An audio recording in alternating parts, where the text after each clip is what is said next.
welcome. I get so wrapped up in my fade. We try here on WRFU to have a professional show. We strive for professionality and slick kind of Hollywood style radio thing. It doesn't always work, but that's what we work towards that. So I was trying to do just like a smooth fade, and then I realized I'm fading, but I'm not talking, and it's so weird. So anyway, good evening. Excuse me. And welcome. It is time once again for CU Immigration here on WRFU LP, Urbana, 104.5 FM. I will be your host for this evening. My name is Mr. Garza, and I am here to let you know that WRFU is an open forum for the Urbana-Champaign community. Views expressed are those of the speakers and are not intended to represent WRFU, UCIMC, Urbana Socialist Forum, or, as we like to say on the televised version of this show, UPTV. These views are our own, and I really want to stress that because as we approach election season, I mean, we're still like miles away from it, but let's face it, the campaigns have started. Trump's never stopped from the minute he began the last election. He's been campaigning for the next one. But, so anyway, so as we approach campaign season, I suppose it behooves us to be even more aware of FCC rules. And as a nonprofit, as a, blah, blah, blah, low power FM, I'm not supposed to be campaigning for anybody. And so I will continue to make an effort to not be too specific when I say vote all the bad people out and vote new people in. I know that I tread perilously close to the line a lot of the time on things like this, but this is really important stuff, and it's hard not to do that. But anyway, I am aware, I'm conscious, and I will continue to strive for excellence in FCC rule abiding, if that makes any sense. So today on the show, I mean, usually I sort of pick a topic and rant about it or read some news about it or whatever and kind of go with a theme. Today's theme, I guess, is going to be just sort of general, like what's going on right now, like across the country, what's happening immigration-wise. I know that the rules are pretty much set from Washington. It's very much a top-down federal kind of thing. But there are local things that are happening, and there are local manifestations. What kind of accent is that? Manifestations. Local manifestations. Sorry, it's whatever. I just thought I would just read a few things, and we can talk about them a little bit. Just generally give you a sense of how things are going, what's happening around the country. And, to be fair, Illinois is a pretty good place to be for an immigrant right now. We've got pretty strong pro-immigrant government running the state. And even though there are some certain senators who I will not name, Rodney Davis, who are really shouldn't be there, should have been replaced. Get them next time. Overall, we're doing fairly good things in this state, but that's not true everywhere. And there are some surprises. So, for example, excuse me, I was surprised when this topic came up, because I would have thought of New York as being a pretty pro-immigrant place. I mean, New York City, you go to New York City and there's like every other block. You're listening to people speak a different language, and there are whole ethnic neighborhoods and things like that. So, you get the sense that maybe that's true all over the state, but it's not. So anyway, I'll read this and then we can talk about it. This is entitled, Progressives Appear to Win Push in New York for licenses for the Undocumented. We're talking about driver's licenses. Yes, here in Illinois, we've had temporary driver's licenses for immigrants, undocumented immigrants, for a long, long time. Not a long, long time, but let's say a long time. And it's been a great thing. It's really helped a lot of people out. And so it seems like, oh, well, that's pretty much obvious. You want people who are on the road to be licensed, properly licensed, because, driving can be dangerous. It requires an understanding of the rules and things like that. So you want all drivers to kind of have a certain proficiency level. And if there are people who are needing or wanting to drive, they should be able to get a license. It shouldn't be something that depends on your citizenship or your country of origin or any kind of nonsense like that. Because that has nothing to do with whether you are an able and knowledgeable driver or not. But not everybody sees it that way. So let's check in on this. So the New York State Senate was expected to approve a bill on Monday to grant driver's licenses to undocumented immigrants, a deeply polarizing issue that had caused a rift between progressive and moderate Democrats and put new focus on the state's reputation as a haven for immigrants. The vote, together with the Assembly's passage last week, would reverse a nearly 20-year-old ban and end years of political paralysis on the issue. It would also thrust the state into the center of the explosive, what happened? The explosive national debate over immigration, with Republicans in New York and beyond vowing to foreground the decision during elections next year. And it would signal the strength of the progressive wing of the Democratic Party, which for months had pressed moderate legislators to support the bill despite concerns about alienating swing voters, especially among first-term Democrats who flipped seats in Long Island and helped their party win a majority last year. A combination of aggressive activism, emotional appeals, and last-minute commitments from key lawmakers was instrumental in helping assure the bill's passage with only 3 days remaining in the legislative session. Wow, that just jumps, doesn't it? Okay, well, never mind. I will not use that. Sorry, I was trying to scroll with my finger, but I can't do that. It's been an 18-year struggle, said Javier Valdez, the executive director of Make the Road New York, a prominent immigrant advocacy group. The resilience of the immigrant community has shown through once again. 12 states and Washington, D.C. currently allow undocumented immigrants to drive. New Jersey is weighing a similar proposal. But in a sign of how contentious the proposal remains, Governor Andrew Cuomo, a Democrat who has repeatedly expressed support for the idea, cast new doubt on Monday by raising concerns that the bill could create a database of the undocumented for the federal government. In an interview on WAMC radio just hours before the bill was expected to pass, Mr. Cuomo said he would ask the state solicitor general to review the bill, suggesting that he would veto it if it put the undocumented at risk.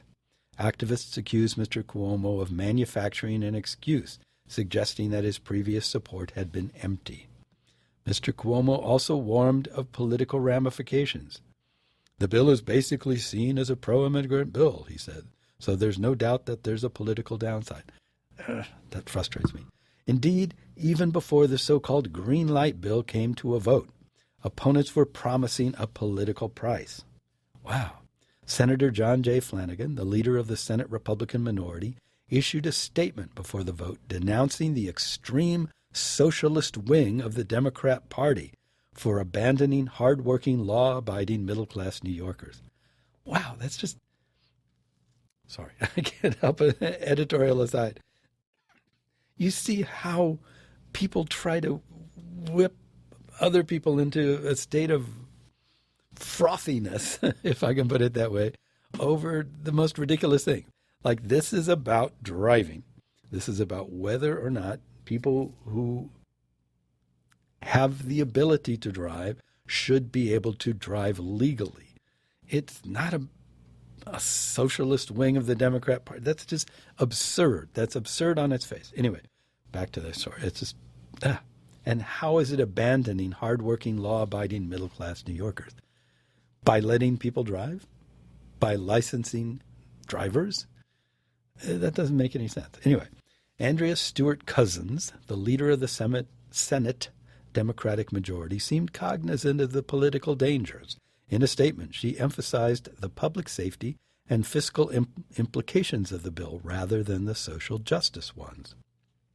Quote, "By passing this needed legislation, we are growing our economy while at the same time making our roads safer," she said hours before the vote. "This is the right step forward for New York as we continue to advocate for comprehensive immigration reform on the federal level." Oh, yes. New York is home to an estimated 940,000 undocumented immigrants, the third largest population in the country, according to the Migration Policy Institute, a nonprofit group. The debate over driver's licenses has a long, fraught history in New York. Before 2001, immigration status did not determine eligibility for a license. But after the September 11th attacks, Governor George Pataki, a Republican, issued an order requiring applicants to have a Social Security number, citing fears about national security. Oh, yeah. In 2007, Governor Eliot Spitzer, a Democrat, announced that he would undo that policy, only to retract the proposal 2 months later in the face of plummeting approval ratings and fierce backlash from across the country, including prominent liberals such as Hillary Clinton and Kirsten Gillibrand. Weird.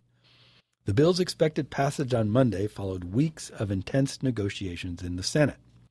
As recently as last week, its fate had seemed uncertain, especially after Jay Jacobs, the leader of the state Democratic Party, publicly urged suburban senators not to support it. Mr. Jacobs, a staunch ally of Mr. Cuomo, warned that they would endanger the Democrats' new majority in the Senate, which Republicans have controlled for most of the last half-century. Wow. Polls had also shown that less than half of New Yorkers supported the idea, and law enforcement officials and Republican leaders had denounced Democrats for prioritizing the undocumented and undermining the rule of law. By making the law... Okay. You got that. How silly that was. All right. I don't even have to repeat it. But activists over the past few months had waged a vigorous campaign to change public opinion. They knocked on thousands of doors in Long Island, won statements of support from business groups, insurance agencies, and some law enforcement officials, and promoted statistics showing that the proposal could reduce hit-and-run incidents, drive down insurance rates for all New Yorkers, and generate some $50 million in revenue for the state each year. They also alternated between wooing and threatening Democratic lawmakers, praising them for their stated commitment to social justice, or reminding them of the role grassroots groups had played in their elections last fall. A key turning point came on Thursday when the Senate Democrats discussed the proposal in a closed-door meeting the day after the Assembly passed it. During that meeting, Senator Anna Kaplan, who unseated a Republican in November, said that she supported the bill as the right thing to do, according to three people familiar with the exchange. A drumbeat of other victories also changed the calculus, advocates say. A poll released last week by Siena College showed that while the proposal was still highly divisive, support in the suburbs had grown by more than 10 points in the previous month. A difficult survey sponsored by Make the Road... poor reading.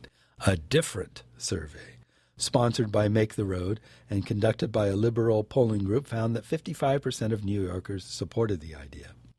Proponents also emphasized that the bill would not provide a path to citizenship and would not enable licensees to board planes. But perhaps most of all, they cited President Trump and how his hardline anti-immigrant policies had galvanized the left. The national climate has changed drastically since 2007, Mr. Valdez said. A lot of other states look to New York to see how far we can push the envelope in protecting the immigrant community. He added, Democrats are realizing that this is the one policy the state could do that would impact the immigrant community the most, and they cannot go back home without having addressed this.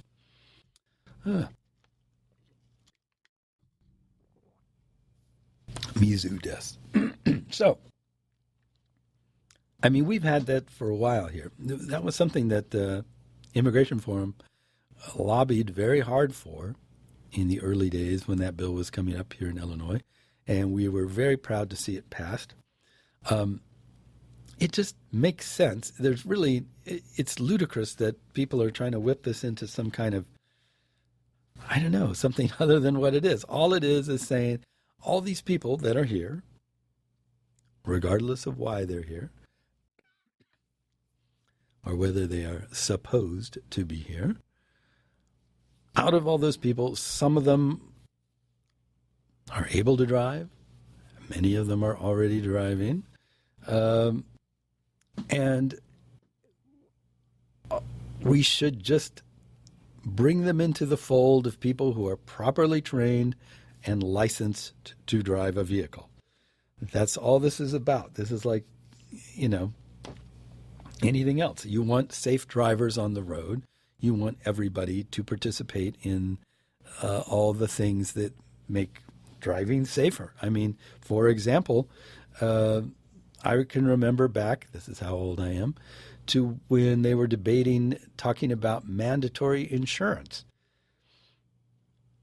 And, it makes sense that you would require somebody who has a car which is capable of doing all sorts of damage to have insurance. It is equally, I mean, if I may take a step outside of this particular topic for a second, it makes equal sense that you would require everyone who has a gun to have insurance against accidental discharge or intentional misuse or accidental misuse or whatever. I mean, it's a dangerous thing, a potentially dangerous thing, like a car. And so at the very least, you should prove that you are prepared and able to pay for damages if you inflict them in some way. So it makes sense. They require everybody who's driving to have insurance. Everyone who's driving should also have a license, and the license should be predicated on whether or not you are properly trained to drive and have proven that in some way, not whether or not you're a citizen. That has nothing to do. I mean, they issue temporary driver's licenses to people who are visiting here from other countries. And that's all we did in Illinois is you issued a temporary driver's license to people who are driving. It doesn't have the same benefits. You can't use it for the same things that you can use a regular driver's license for, but it allows you to drive. It only makes sense. There is absolutely no downside to anybody to doing this. And I don't know. But anyway, that surprised me. Stepping back to where I was earlier in the show, it really surprised me that in New York that would still be an issue, because here in Illinois, it's like, oh, we dealt with that a long time ago. Yeah, we dealt with that here in Illinois. I don't know what's wrong with them New Yorkers. So that's interesting. So another thing that's going on right now related to immigration. This one is entitled Visa Delays at Backlogged Immigration Service Strand International Students. Now, here in Urbana-Champaign, we are very university-focused cities. I have no idea what these two cities would be like without the university, but they'd be nothing like they are. Students are a big business here, and if you drive around campus, for example, you'll see tons of tall buildings. I mean, we don't even have anything like that in either downtown Champaign or downtown Urbana because there isn't a call for it there. But on campus, whoa, let's build skyscrapers, or our local small-town Midwestern version thereof. But, I mean, it gives you a sense of how big business is for students. And if you drive around the campus these days, I'm telling you, you'll see a lot of foreign students, a whole lot of foreign students. I mean, not that you can recognize all of them and say for sure that they're foreign or not, but let's just say that the look of the student body has changed dramatically from years ago when I was younger and hanging around campus more frequently. It is a very different kind of student body, and there are thousands and thousands of students from China, for example, here. And so this is actually a big deal for us here in this community, which is why I chose this. So visa delays at backlogged immigration service strand international students. So this has an impact on the University of Illinois, and because of our connection to that institution, on all of us here in Champaign-Urbana. And the story reads as follows. The visa applications of hundreds of international students seeking to work in the United States this summer are languishing at the United States Citizenship and Immigration Services, where increased processing times have left students stranded and university leaders struggling with the fallout.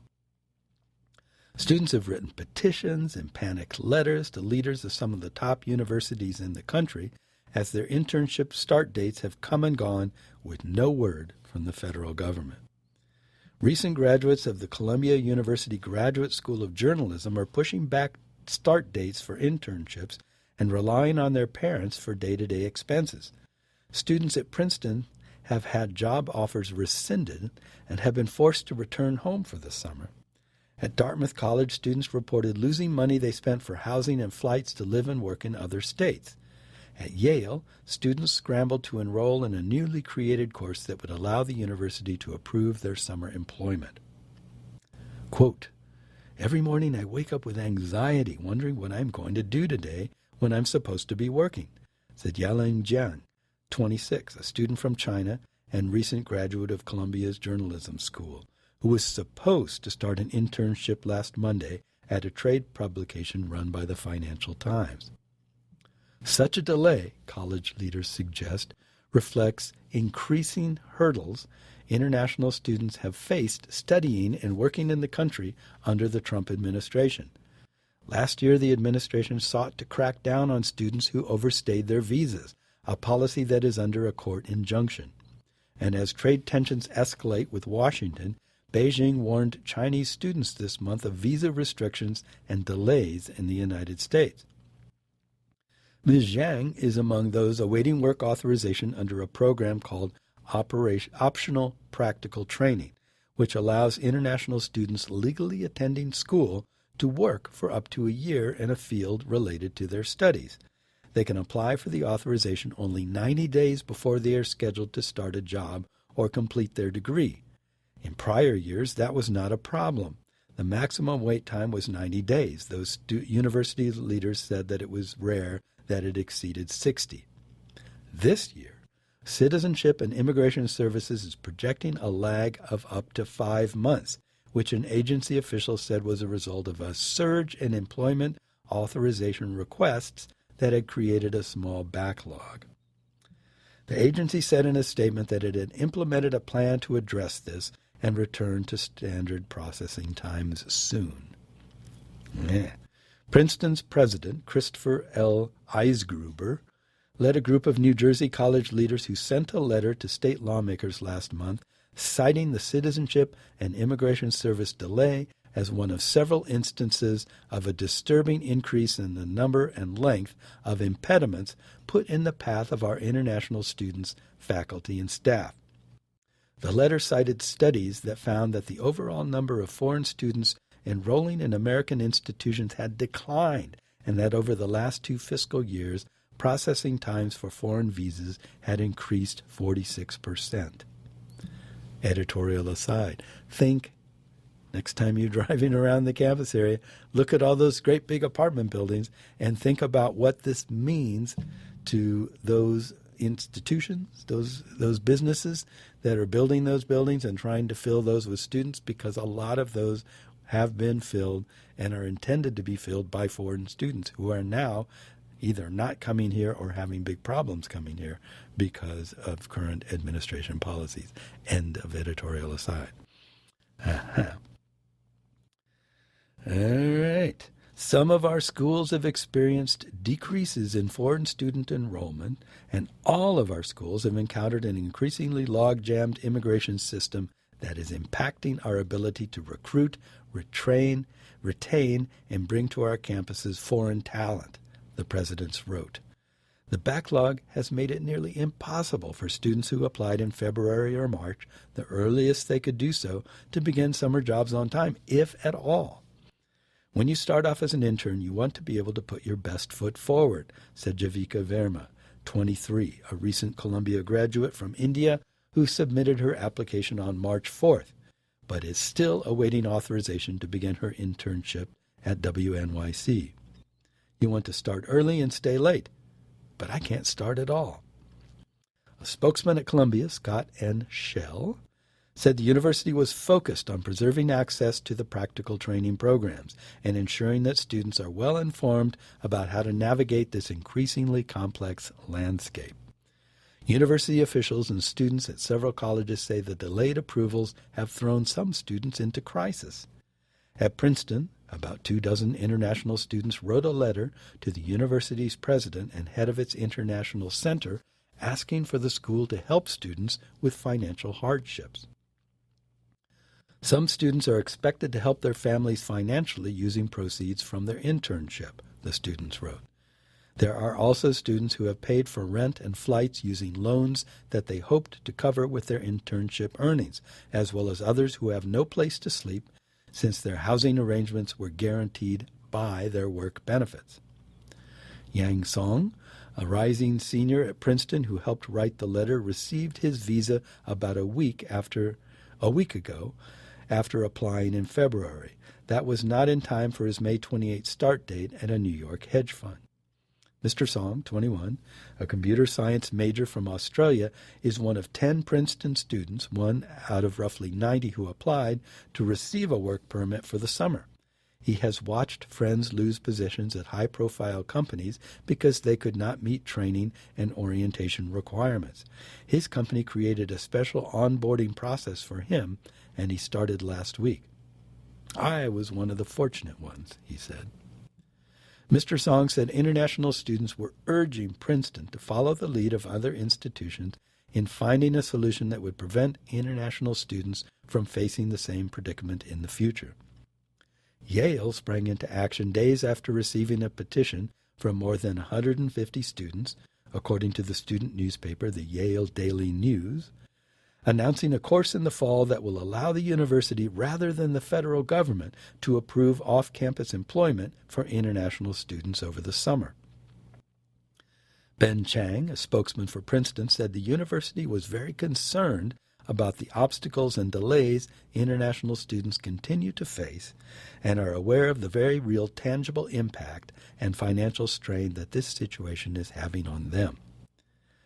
We are focused on finding solutions in light of students' near-term needs while taking into account longer-term implications for our programs and are working in Washington with our partners to alleviate the situation, he said. At Columbia, where students are waiting to start internships at prominent news organizations, the delay is particularly excruciating. As an intern at the Seattle Globalist, Ms. Verma wrote one